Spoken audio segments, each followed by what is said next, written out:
Notre-Dame de la Viste a 150 ans. Notre-Dame de la Viste a 150 ans. Notre-Dame de la Viste a 150 ans. 150 ans. Notre-Dame de la Viste a 150 ans. 150 ans. Notre-Dame de la Viste a 150 ans. On va signer ces jours-ci l'acte d'achat d'un terrain, ci à la Viste, au prix de 7 000 francs, dans le but de créer une œuvre pour ce quartier rural et les environnants. C'est le commencement de l'école, ça, en 1864. Il avait déjà fondé des œuvres dans Marseille, le Père Timon. Alors quand il a fondé la Viste, c'était une de plus, mais cette fois-ci, chez nous. La première, nous agissions comme propriétaires, voilà, oui, oui. Situé au milieu de grands bois, à l'abri du Mistral, avec un horizon sans bornes sur la campagne et sur la mer, nous avions tout ce qui était nécessaire pour la santé de nos jeunes.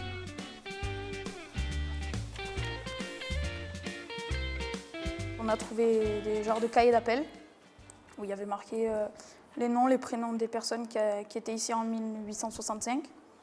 Leur date d'inscription, leur profession, parce qu'il y en a certains qui travaillaient. On exerçait des métiers comme peintre, menuisier.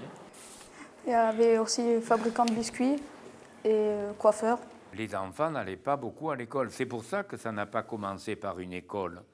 Le père Timon David n'aurait pas eu d'enfants puisqu'il travaillait, mais ils venaient en dehors de leurs heures d'école ou de travail, et c'est là où il disait « ici on prie, ici on joue », et à travers les temps de loisirs qui étaient rares, ça lui permettait de donner une formation humaine et religieuse. Jouer et prier, c'est toute l'œuvre, telle que le vénérable père allemand l'a conçue. L'ouvrier, privé de l'éducation religieuse que lui donnait l'Église, n'a aucun autre moyen pour compenser cette perte. Il faut donc le ramener à l'Église. Tel est le but que poursuit notre œuvre. Mon père est arrivé à la Viste en 1902. Alors il me racontait que la première fois où son père l'avait envoyé à la Viste, il y avait un grand jeu qui avait été organisé. Et alors ça l'avait complètement emballé. Et du coup, ça l'a accroché, il est resté. Il faut que les enfants s'amusent. Sans cela, le travail est difficile, la moralité impossible. La fréquentation de notre œuvre demande bien du courage, bien des sacrifices. De là, l'obligation rigoureuse pour nous de donner aux jeunes gens une juste compensation des privations que nous leur imposons.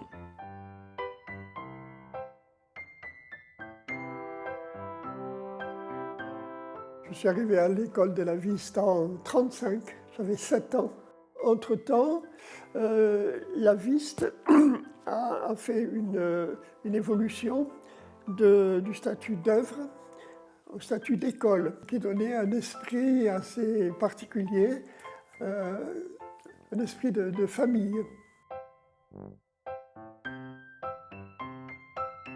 Ce qui était fort pour nous, c'était donc l'activité jeu, qui était organisée en ce qu'on appelait des compagnies. Les marins, les corsaires, étaient les deux compagnies rivales, quoi. Chacun avait la fierté de son propre camp et les jeux étaient organisés en fonction de ces deux camps. Et on y passait une bonne partie de la journée, pratiquement tout l'après-midi. Et puis alors de l'autre côté, il y avait ce qu'on appelait les charges, c'est-à-dire que le père donnait des responsabilités aux jeunes.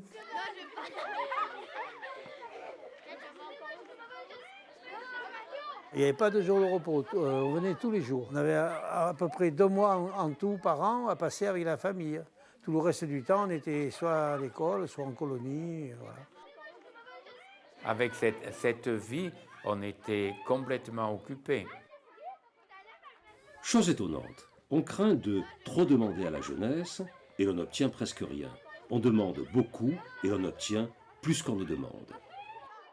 Dans les années 60, on a créé le bâtiment qui est maintenant le bâtiment du primaire. Et puis, alors un jour, on m'a dit, on a besoin de toi à la Viste.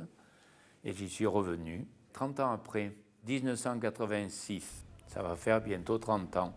Extérieurement, ça n'avait pas changé. Ce qui avait changé beaucoup, c'est que la communauté était moins nombreuse et que ce n'était plus le père qui était directeur de la maison.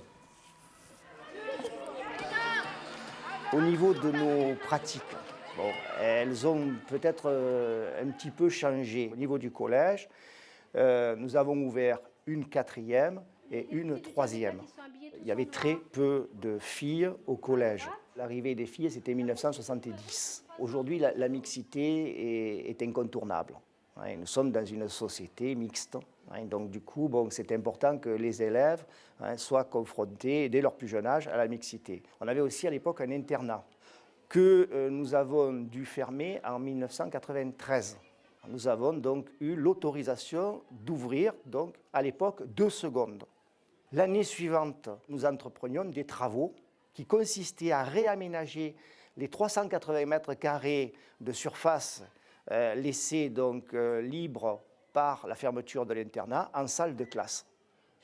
Et nous demandions l'ouverture donc de 2 classes de première. Et nous avons depuis 2 années consécutives 90% d'élèves qui réussissent leur baccalauréat. Du coup, Notre-Dame de la Viste est classée premier au niveau national. Mais ce qui a été récompensé, ce n'est pas ce taux de réussite, parce qu'il y en a qui ont 100%, mais c'est le fait qu'on garde les enfants jusqu'au bout, qu'on ne les décourage pas ou qu'on ne les élimine pas pour avoir de bons résultats, et pas avec ceux qui n'en auraient pas, mais au contraire, on aide chacun à aller jusqu'au bout de lui-même, on espère, et au moins jusqu'au bout de ses études. Les âmes se soignent une à une. Il faut soigner la jeunesse, sans cela, nous perdons l'avenir. L'Église se refait sans cesse par les jeunes gens.